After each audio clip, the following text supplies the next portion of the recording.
In this video, we're looking inside Xonthal's tower. You have the map page in the book, but I will be using the ones I used for my online game, which I broadcast like this to the players. Your players enter Xonthal's tower, and they'll be greeted with the sight of a dead person. She's a high-ranking member of the Cult of the Dragon, and as the book says, you can investigate the stab wounds in her back. It's the shape of a dragon-toothed dagger. So teleportation, let's say if that was a player, teleportation circle at one end, table in the middle, various boxes, crates, bookshelves, whatever you decide, and higher up, 10 foot in the air, are two little balconies there. And on the wall at the back of the teleportation chamber is basically a load of pictures, two chairs, a chair, upside down L, rectangle, flame, star, hourglass, right triangle, square. When pressed, they take you to different places.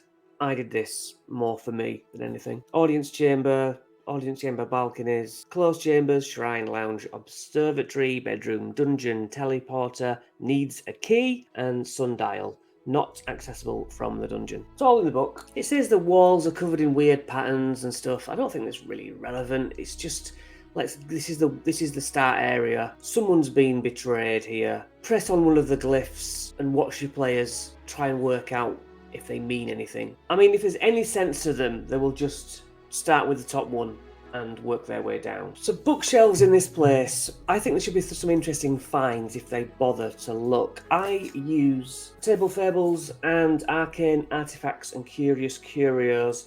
Both have book sections in. D100 tables, you can find these online, these sort of things. Languages of the Undead by Sunshine Days. Shadow Dancer by Torga Mask.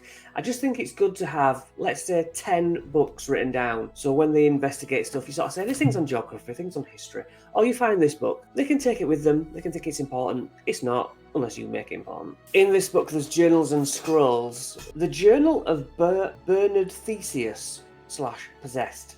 A rather ragged old journal bound in soft, if worn, velvet. It appears to be stained and rather scorched. Inside are the nearly indecipherable notes on magic and philosophy. That's useful, right? For picking a book out of a shelf. Then it goes into the specifics of that book. So pick this up if you want to have a lot of useful things. Miscellaneous stuff, rings, trinkets, potions, household objects. These are just useful. If they stand on the teleporter and press the first chair button, it teleports them here. So maybe there's a blink, a flash in their eyes, but they're still here. If they press the two chairs, the left or the right, takes them to the balconies, then they'll be like, okay, I think, so the chair brings us back here, those bring us up there. Why are there balconies up there? I would probably make them find a ring on one of the balconies, at least make it worthwhile, or some money on the other. Okay, the first ring I pulled out here is North-South ring. It's cursed. It's a gold band edged with two opposing arrows. Basically, the wearer thinks that North is South and South is North. They become very possessive of the ring. How Lord of the Rings.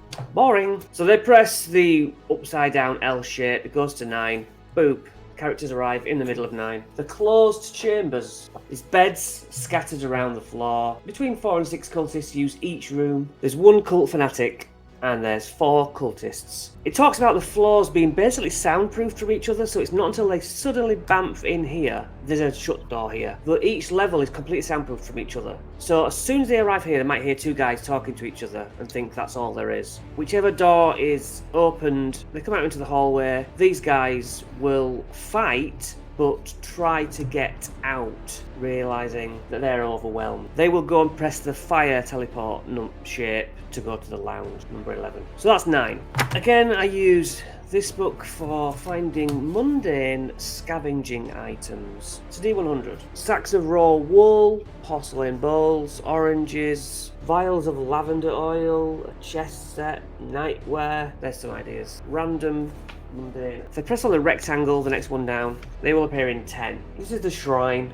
There's paintings of Dracoliches on the walls. There's a stone altar in the centre with skeletal limbs and claws of a dragon. So all these guys, these 6 guys, look up at you in surprise. There's a fight. Each of these limbs on the altar can animate and grab players. So 2 of these people are mages and the others are just cult fanatics. And I now realise that the master's half a dozen, that's 6. And then the room is occupied by 2 mages and 5 cult fanatics. Basically, put whatever you want in here, there's a fight. Decide what you want to put in here. So one of the mages will scream the command word, and that's what animates the arms and the limbs of the dragon. But when they're killed, the animation stops. Quite easy to understand. There are a few attacking players, but the table is grabbing you. If the table grabs them, it gives the bad guys advantage on attacking them. Kill the person who cast the spell, the animation stops. But the other mage can then say grabio, and the table activates again. Kill them and it stops. The room contains nothing of value outside of scrolls about Dracoliches.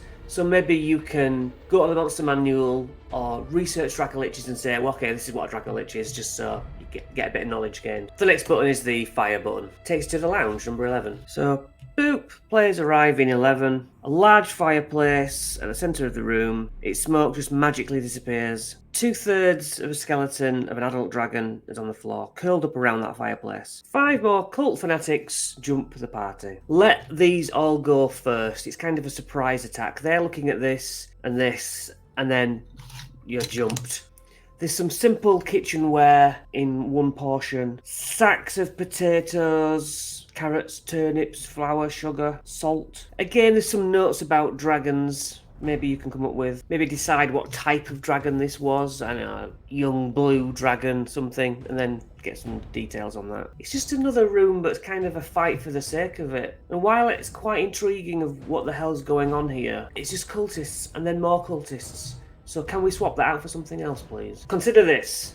Make them 4 or 5 teenage/20s mages, and they're only low level. They're all kind of wanting to join this stupid party of cultists, and they can all just cast magic missile. And because they're teenagers, will your party think twice about essentially killing children? These children will think nothing of magic missiling the hell out of the party, which auto hit. And so these kids would want taking down fast and effectively. But there could be some roleplay, talk them out of it, subdue them, surrender kids. That's a bit more interesting, bit of variety. 12 is observatory. The observatory. Bang, they appear. In this observatory, you've got a full-on mage and 3 other cult fanatics. This guy's important, Jorgen Paul, or Jorgen Paul, up to you. He has the key that gets you to the basement. It's an hourglass-shaped key. So this lens looks out into the night sky. Books on astronomy and astrology lie open on this table. This is another ambush. These guys know you are coming. Quite how is anyone's guess. Once they're all dead, we go to 13, which it says, a table assembled from planks laid across barrels is covered in notes and scrolls. It has no bearing on the current crisis,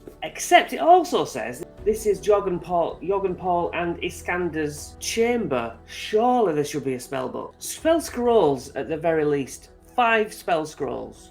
Like what? Raise dead? I'm thinking thematically here. So they're obsessed with getting Dracoliches back to life and stuff. Telepathy, 8th level, means 2 people can share thoughts. Suggestion, maybe? Resurrection? Because it's endgame, I'm looking at these. They are quite strong, yes. But it kind of makes sense that they want to bring these dragons back to life. And it's a one-use thing that could be cool in the end game. It's a wizard's tower. What do you expect? Right, now we've got this bad boy. They teleport into the dungeon by using the hourglass key. 3 bodies. A medicine check shows they were killed by bolts of magical force. The other was obviously stabbed to death. Come around here.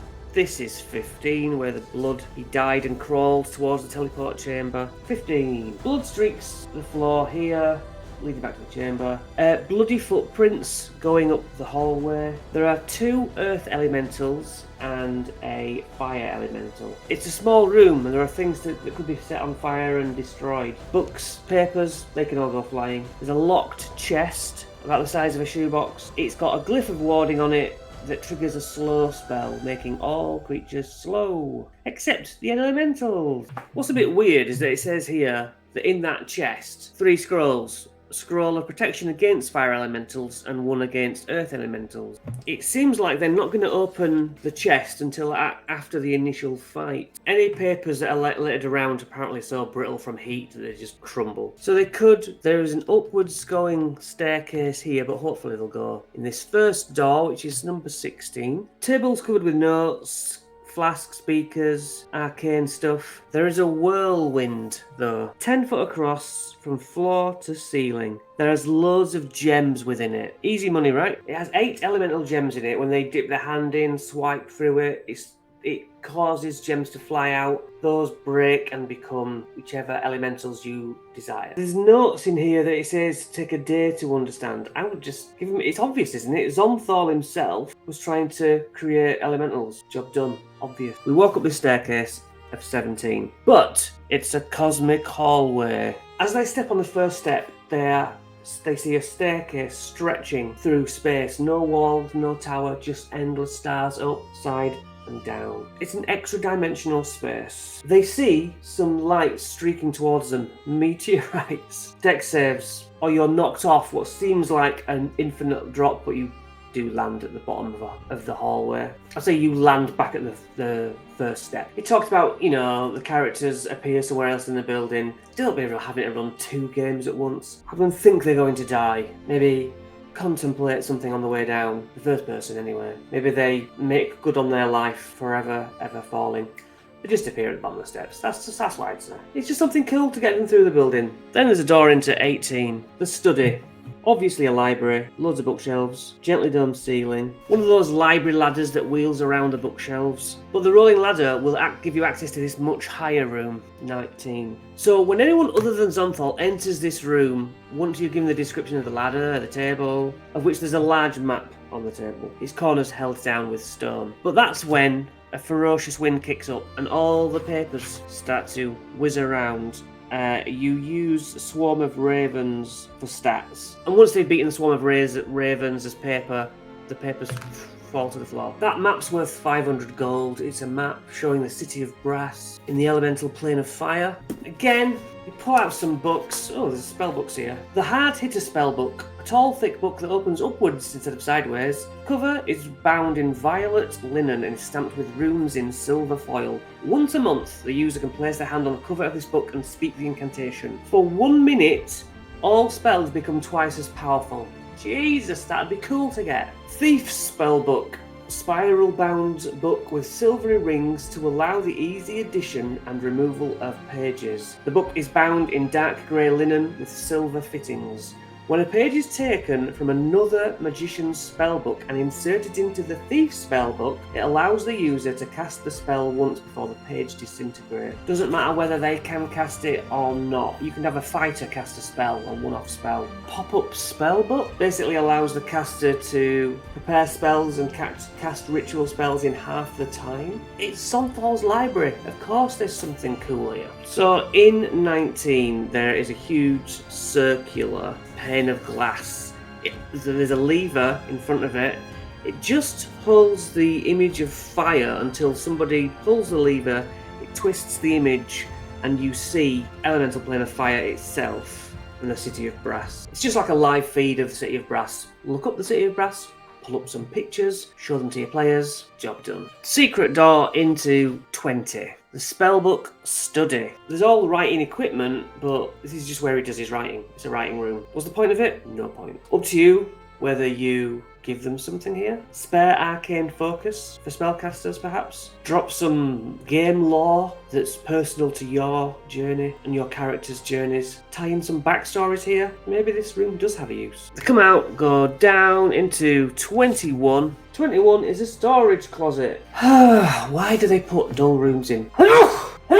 Filled with jars, weird goos, spell components. Yeah, so okay. You can say to your players, look, is there some things that your spells consume? Think like a wizard using Eye of Newt, you know, eyelash of frog. And just say, okay, yeah, you find, if they're not using spell arcane focuses, which kind of does away with needing spell components, but some spells need to consume things like a diamond worth X amount. Maybe they find a diamond in here. Your choice, of course. So into 22, just pretend that's the right model. There's an Efreeti called Taraz the Fair. He is I don't know if you can see, but there's a yellowy line I've wrote on there. It's in a circle of salt. Taraz was kept as a prisoner, and Iskander the wizard would play chess with him. This is one of those moments where the trapped monster will work up to promising the characters anything, be it help, be it the wish spell, infinite money, whatever they want, plus